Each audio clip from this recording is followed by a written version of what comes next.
Let's talk about tacos.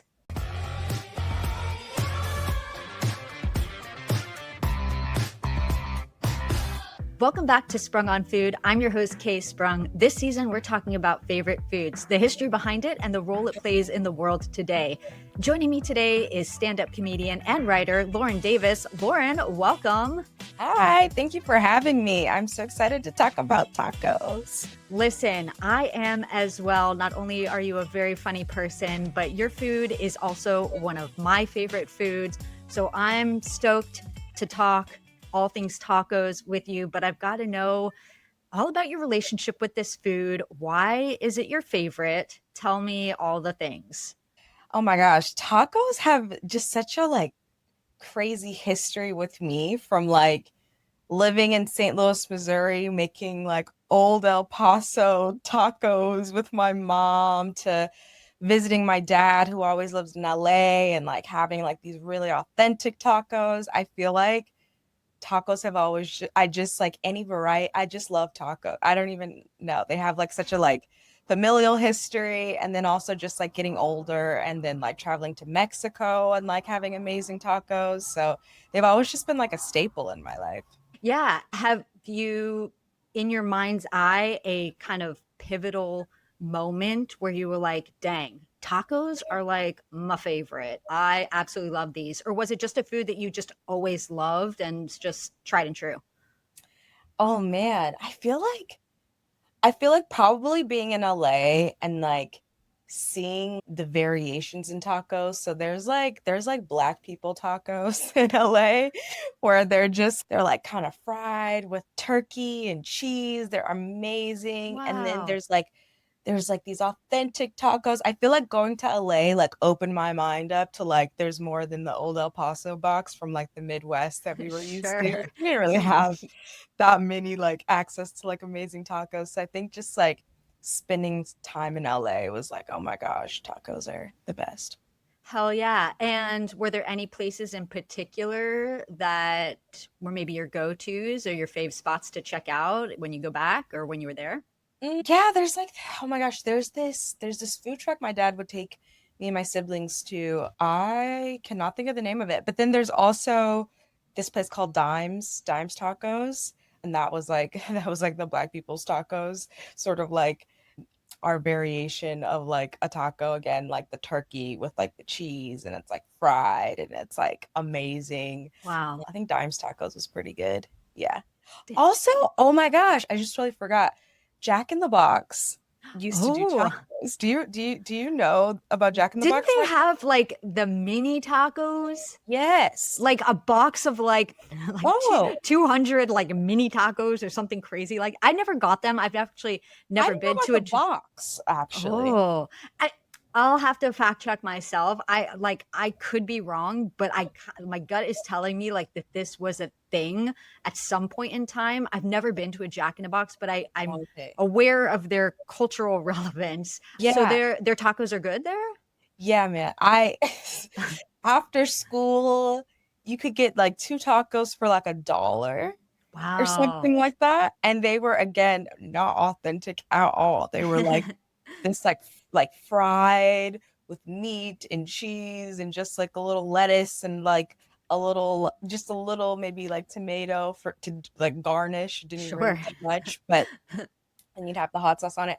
Amazing. Amazing. So tacos in all variations. This is amazing. You Oh, you really have a non-discriminatory palate. So this is great. yeah. Yeah. I mean, I would say now I'm a little bit discriminatory, right? Oh, Because okay. I've been to Mexico now. Right. I've been opened up. I've been, carne asada, adobada, all these other sort of more authentic, whatever, authentic, you'll tell me, flavors of tacos. Now I feel like I wouldn't really want the Jack in the Boxes of the world. I can't really do the hard shell taco Tuesday nights. I can't really do that anymore. But I can still appreciate it. Totally. And speaking of, to better understand and appreciate our food, Yeah, we've got to know where it came from. tell me. We're diving into the glorious universe of the taco. And tacos aren't just food, they're an edible archive of indigenous innovation, Spanish colonization, and globalization, and somehow also served out of a drive through window at 2 a.m. with extra fire sauce packets. Let's rewind way back to 500 BCE. The Olmec civilization is thriving in what's now Mexico.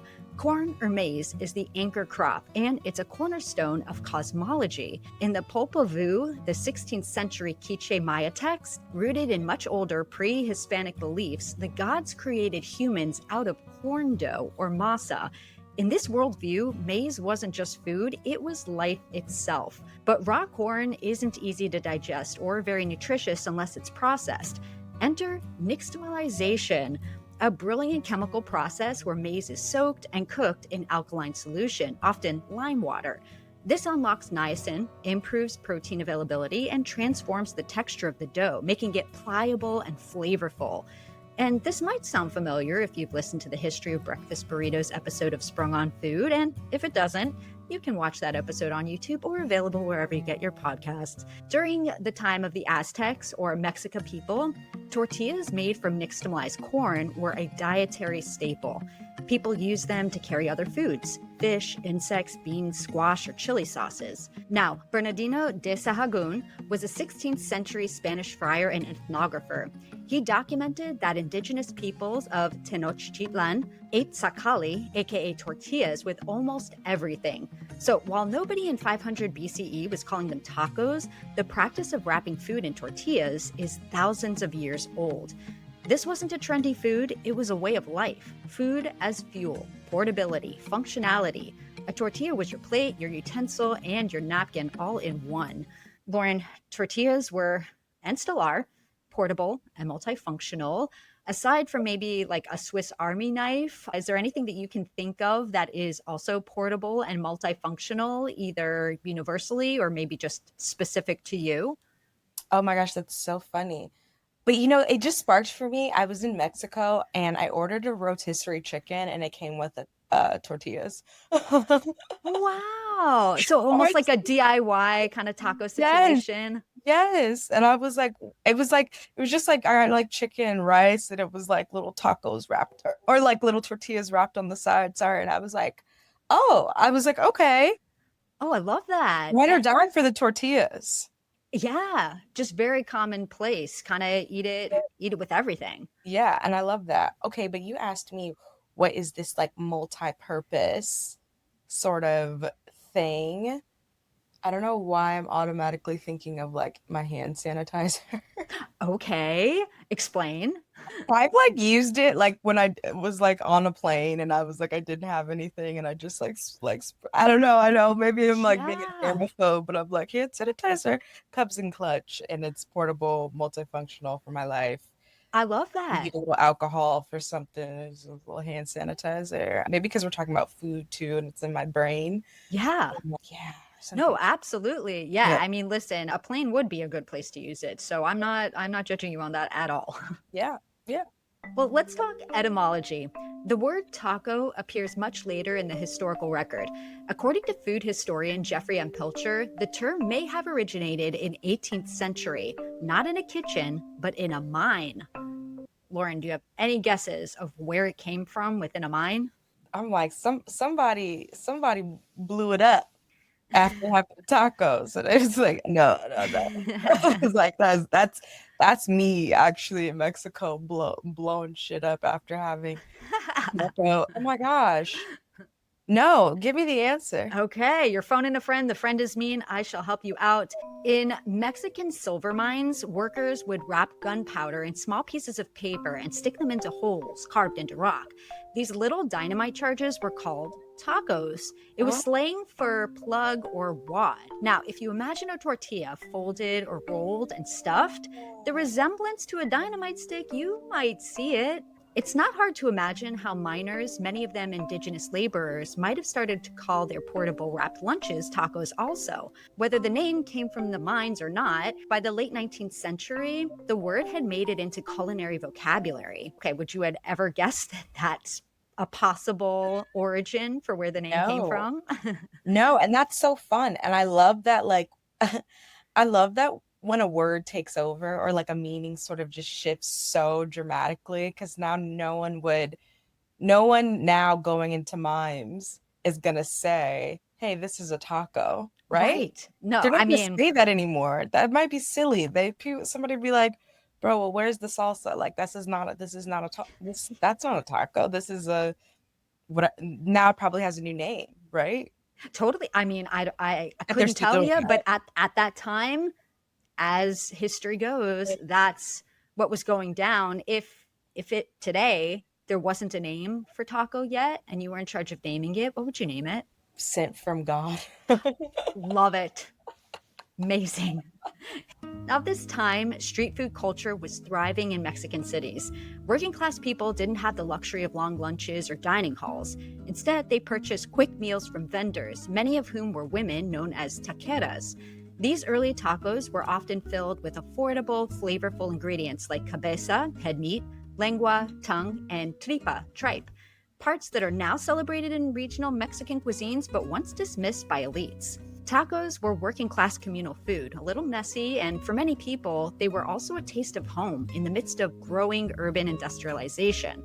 Now, if someone tells you they don't like tacos, they might as well be saying they don't like music, because there is no one taco. There are hundreds, thousands. The taco is like a genre. It's adaptable to geography, economy, and culture. Let's go on a regional taco crawl, and don't worry, we won't be going through all hundreds of them. First up is tacos al pastor, a child of immigration. In the early 20th century, Lebanese immigrants brought the vertical spit, aka shawarma, to Mexico, particularly Puebla and Mexico City. Mexican cooks adapted it using pork instead of lamb, marinating it with chilies and achiote, and slicing it off the spit with pineapple for acidity. Al pastor literally means shepherd style, and this taco is fusion at its finest. There's barbacoa tacos, which traditionally involve slow cooking lamb or goat in underground ovens with maguey leaves. This method traces back to pre-Hispanic times and is still practiced in states like Hidalgo and Querétaro. Next is tacos de canasta, the basket tacos of Mexico City. These are pre-assembled tacos filled with things like mashed potatoes, refried beans, or chicharron stew, then steamed in a cloth-lined basket to stay warm. We have tacos de pescado, fish tacos.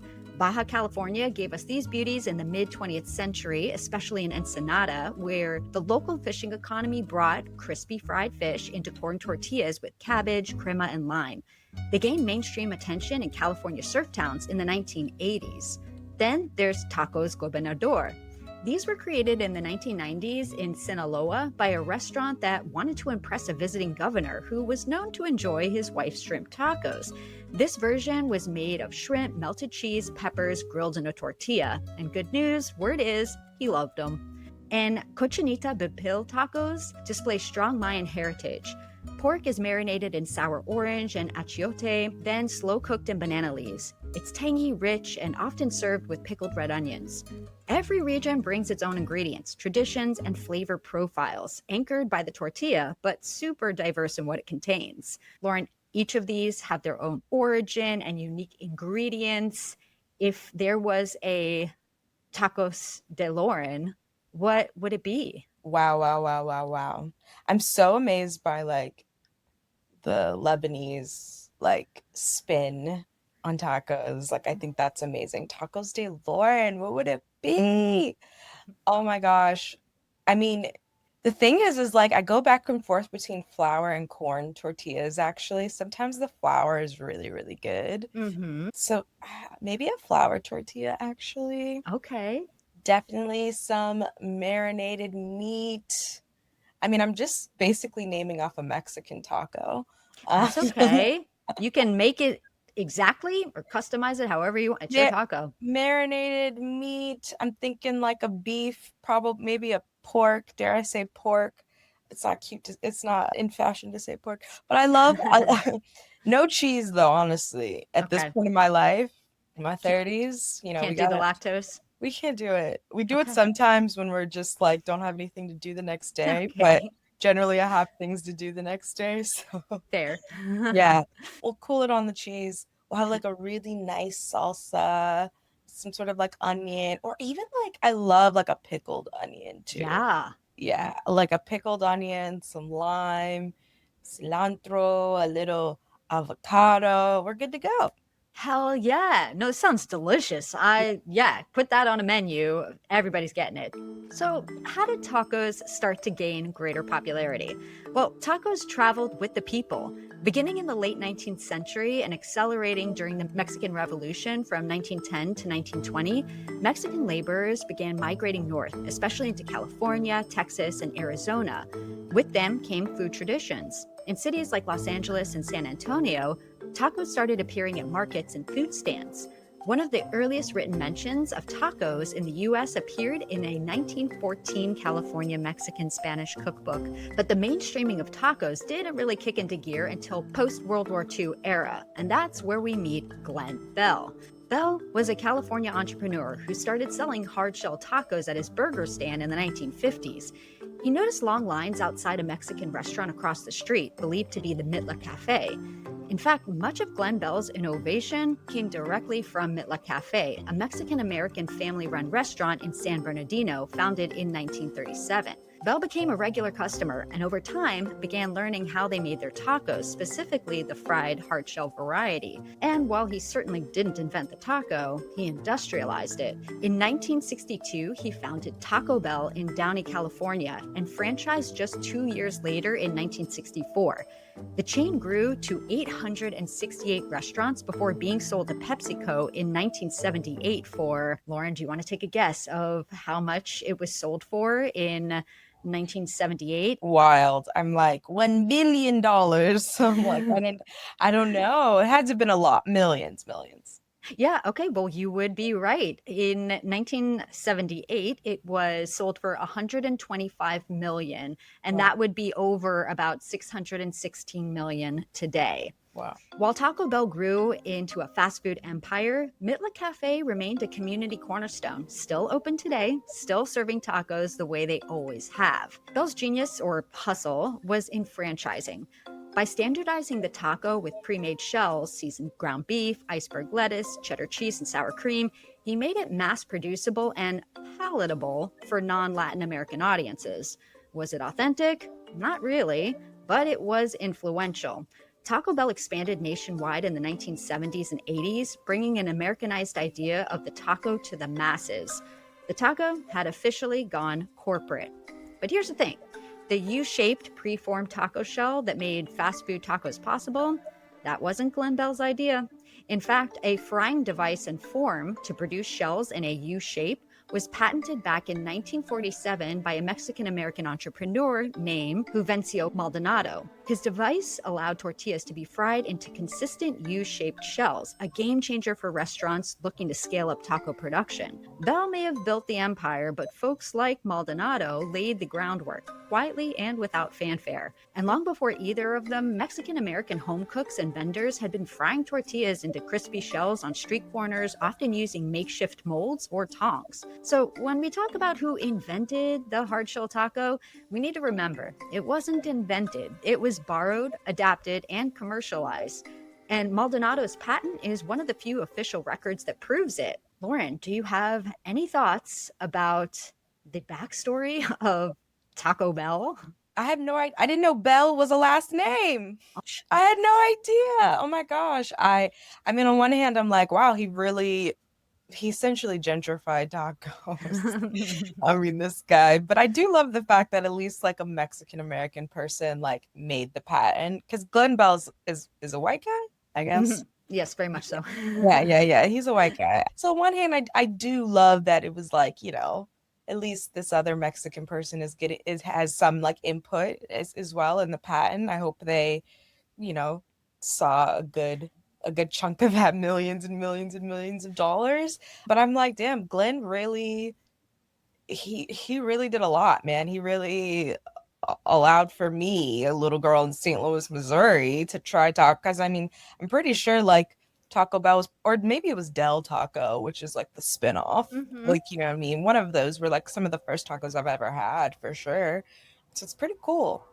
Yeah. What is it? Taco Bell walked so Del Taco could run. So like, Yeah. yeah, I mean it was while a lot of people may thinking about the history thus far and then hearing about this, be like, what the hell? Like, this is a bastardization of tacos and whatnot.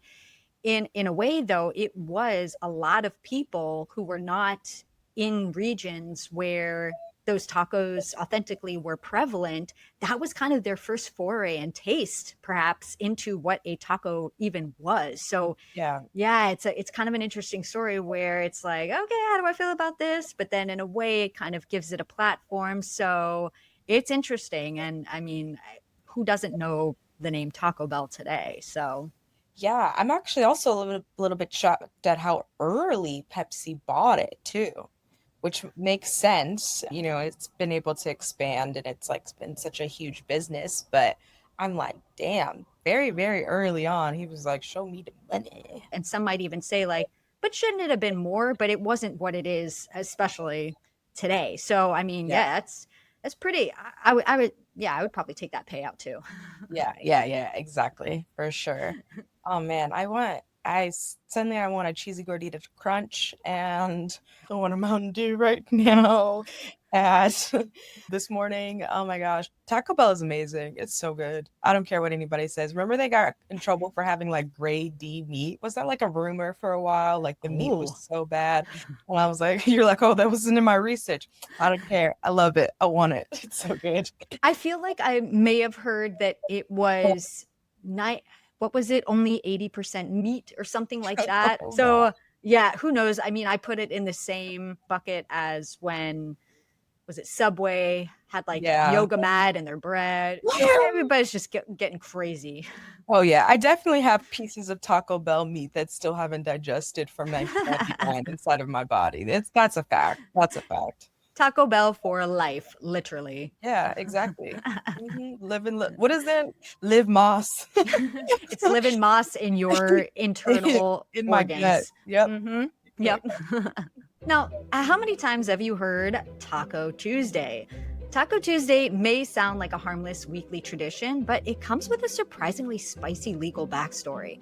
The phrase was first trademarked in 1982 by Gregory's Restaurant in New Jersey, home of the authentic tacos.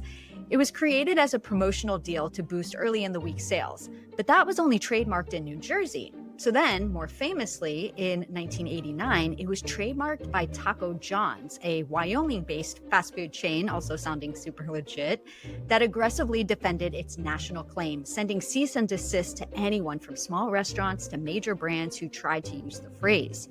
Flash forward to 2019, LeBron James, another unsuspecting character in the taco story, tried and failed to trademark it himself, which ironically helped the argument that the phrase had become too generic to be owned. In 2023, Taco Bell launched a public campaign to liberate Taco Tuesday, and by the end of the year, Taco John's relinquished its trademark, though Gregory still holds the rights in New Jersey. Today, Taco Tuesday is free to use almost everywhere, a testament to the taco's power to rise above marketing and belong to the people. With so many corporate chains and culturally disconnected players causing such a fuss and profiting off this food, the taco's indigenous and working class roots are vital. They're part of what makes it powerful. Supporting family-owned taquerias, learning the cultural context, and recognizing the hands that roll the tortillas, these actions matter. In fact, in 2010, the United Nations Educational, Scientific, and Cultural Organization inscribed traditional Mexican cuisine on its representative list of the intangible cultural heritage of humanity. It sounds like a mouthful, but this designation honors the entire food system, from growing native corn and nixtamalizing it to preparing tortillas, salsas, and communal meals. It was an historic moment, not just for tacos, but for the recognition of indigenous foodways as world treasures. It's the global acknowledgement that this food isn't just good, it's important.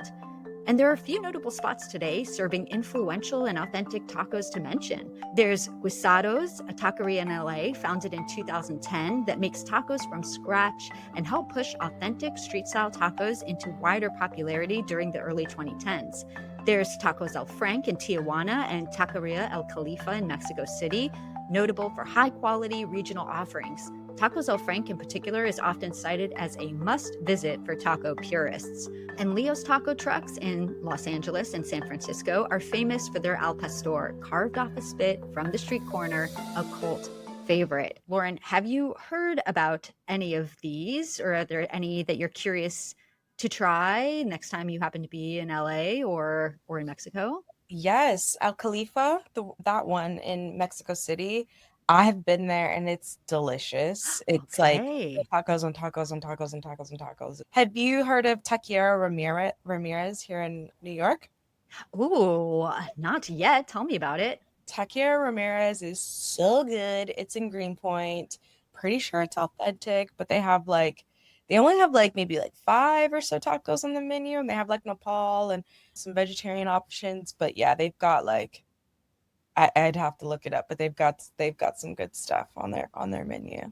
Yeah, I feel like too, sometimes when there's a very simple and Yeah, condensed menu, it means they're specializing in that really well. They're yeah, not they're not trying to do like a diner situation and offer a million different things and do them just okay. They're like, this is what we've got, and they're banging. yep, So, ooh, I'm bookmarking that for sure.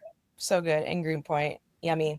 They usually have like a line out the door. I'm pretty sure it's like cash only or something too. It's quick. Okay, good pro Yeah, tip. it's great. Yeah.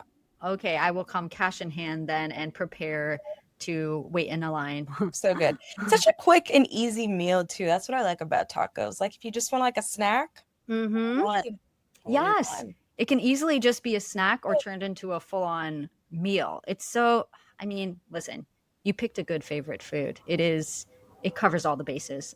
I'm learning so much. I love it. Hell, hell yeah. Well, hang on, we've still got a little more to go. Fast forward to today, and tacos are not only beloved, they're ubiquitous. Want a breakfast taco with eggs and cheese on flour tortillas? That's an Austin staple. Craving a vegan taco with jackfruit and mole negro? Welcome to LA. Looking for an authentic taco de lengua in Chicago or a taco truck in New York City? You're covered. There are also Korean tacos, gourmet with foie gras, and DIY taco kits from Michelin-starred chefs. The taco has become a platform like culinary jazz. Walk down a street in Tokyo, London, or Stockholm, and chances are you'll find tacos. Whether it's taco rice in Okinawa or fritas mis taco night in Sweden, tacos have become a vessel for global creativity. Some purists might refuse it, but others see it as a testament to the taco's adaptability and universal appeal. Meanwhile, back in Mexico, the taqueria culture is alive as ever. Street vendors in Mexico City, Guadalajara, Oaxaca, and Puebla continue centuries-old traditions, feeding millions with fast, flavorful, handmade food. So the next time you bite into a taco, whether it's dripping with birria broth, stuffed with fried fish and cabbage, or just a hard shell classic with ground beef, remember, it's legacy, it's migration, it's memory folded in maize.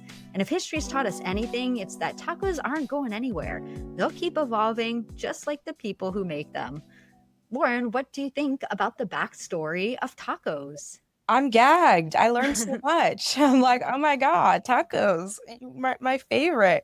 I think it makes sense, like when you see tacos and you see how varied they are, it makes sense that they have this sort of really rich and varied history as well. Like it's not just one thing, it's many different things. And I think that's why I like them so much is because they are so diverse and they are so different. I did have a boyfriend though who was in the UK and he came to visit me. It was like his first time being in America. We dated in Europe.